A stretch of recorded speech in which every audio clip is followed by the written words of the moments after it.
मारीच की माया और सोने का हिरन रामायण कथा अरण्यकांड। हिंदी। शूर्पणखा का बड़ा भाई रावण लंका में राज करता था। वह अपने बल प्रताप के लिए तीनों लोकों में विख्यात था। देवता उसके नाम से ही थर थर कांपते थे। कुबेर से उसने पुष्पक विमान छीन लिया था। खरदूषण के मारे जाने पर शूर्पणखा समुद्र पार कर रोती चिल्लाती रावण के पास पहुंची और बोली, भाई तेरे पौरुष को धिक्कार है। तेरे रहते मेरी ये दुर्गति हो रही है। अब तू कैसे मुंह दिखाएगा। इतना कहकर शूर्पणखा पछाड़ खाकर गिर पड़ी।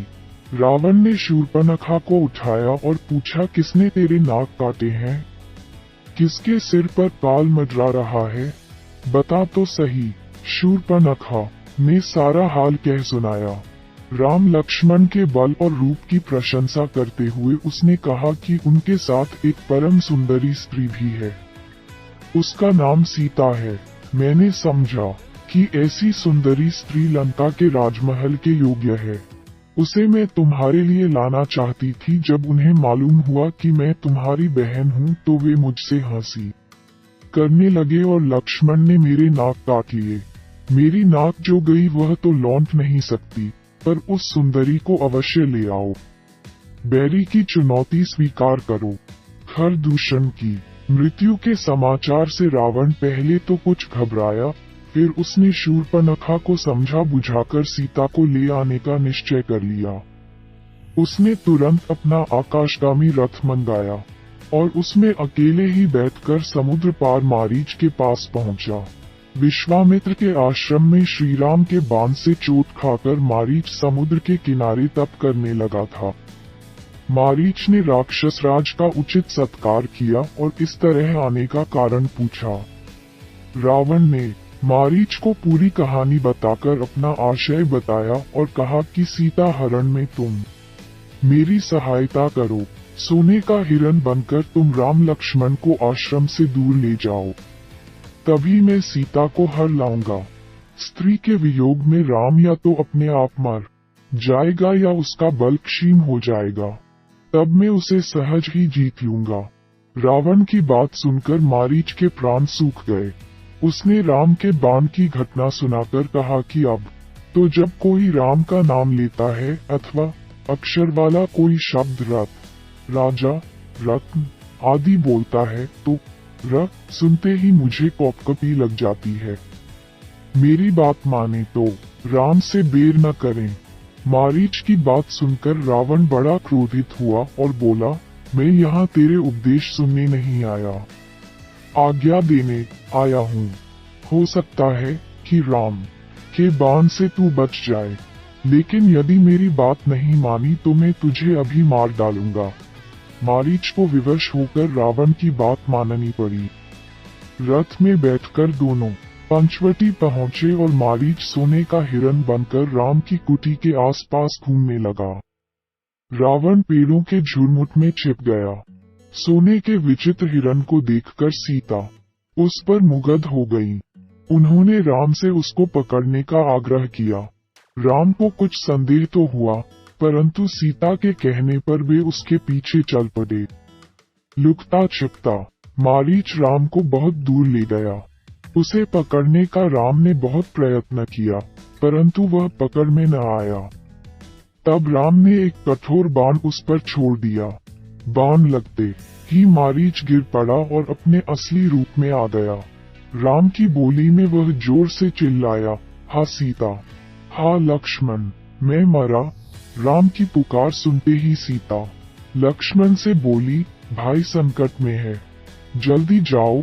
लक्ष्मण ने कहा, माता आप चिंता न करें, आर्य राम का कोई कुछ बिगाड़ नहीं सकता। जो आवाज सुन पड़ी है वह बनावटी मालूम पड़ती है। खरदूषण के मारे जाने पर राक्षस बदला लेने पर उतारू हैं, वे हर तरह का छल कर सकते हैं।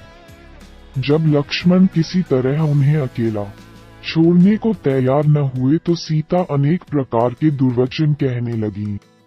वे बोली, तुम भी भरत के गुप्तचर मालूम पड़ते हो सकता है मेरे ऊपर भी तुम्हारी कृदृष्टि हो। अगर आर्यपत्र को कुछ हो गया तो मैं गोदावरी नदी में डूब मरूंगी। होनी प्रबल होती है। इन कठोर वचनों से आहत होकर लक्ष्मण राम की खोज में चल पड़े। रावण ऐसे ही अवसर की तलाश में छिपा बैठा था। सन्यासी का भेष बनाकर वह सीताजी की कुटी पर वेद मंत्र बोलते हुए आ गया। सीताजी ने उचित अतिथि सत्कार किया। तब रावण ने अपना नाम बताया और लंका चलने के लिए सीताजी से कहा। सीताजी ने उसे डांटा और राम का डर दिखाया। रावण ने समय खोना उचित न समझा। उसने झपटकर सीताजी को उठा लिया और आकाशयान में बैठाकर लंका की ओर चल दिया। सीताजी हा राम हा लक्ष्मण विस्मयादिबोधक चिन्ह उद्धरण चिल्लाती हुई रोती जाती थी। प्रत्येक वृक्ष, पहाड़, पशु, पक्षी से वे निवेदन करती कि वे राम को बता दे कि लंका का राजा रावण तुम्हारी प्यारी रानी को पकड़ ले गया है। गिद्धराज जटायु ने सीताजी का रोना सुना तो उसने अपने कोटर से निकलकर रावण को ललकारा और पूरी ताकत से वह रावण पर टूट पड़ा। उसने रावण का कवच काट डाला और उसे घायल कर दिया। जटायु ने रावण के धनुष बाण काट डाले और उसका रथ भी तोड़ फोड़ डाला। तब रावण ने तलवार से जटायु के पंख काट डाले और सीता को लेकर लंका की ओर चल दिया। रास्ते में सीता ने एक पहाड़ की चोटी पर कुछ बंदरों को बैठे देखा। रावण की आंख बचाकर उन्होंने अपने कुछ आभूषण एक कपड़े में बांधे और पोटली को पहाड़ की चोटी पर गिरा दिया। लंका पहुंचकर रावण ने सीता को अपना सारा राजमहल दिखाया और कहा कि यह सब तुम्हारी ही है। तुम लंका की पटरानी बनने को तैयार हो तो मेरी सब रानियां तुम्हारी सेवा में रहेंगी। परंतु सीता किसी तरह न मानी। वे बराबर उसे डांटती रहीं। तब रावण ने सीता को अशोक वाटिका में रखकर उन पर कड़ा पहरा लगा दिया और कहा, मैं 1 वर्ष का समय देता हूँ।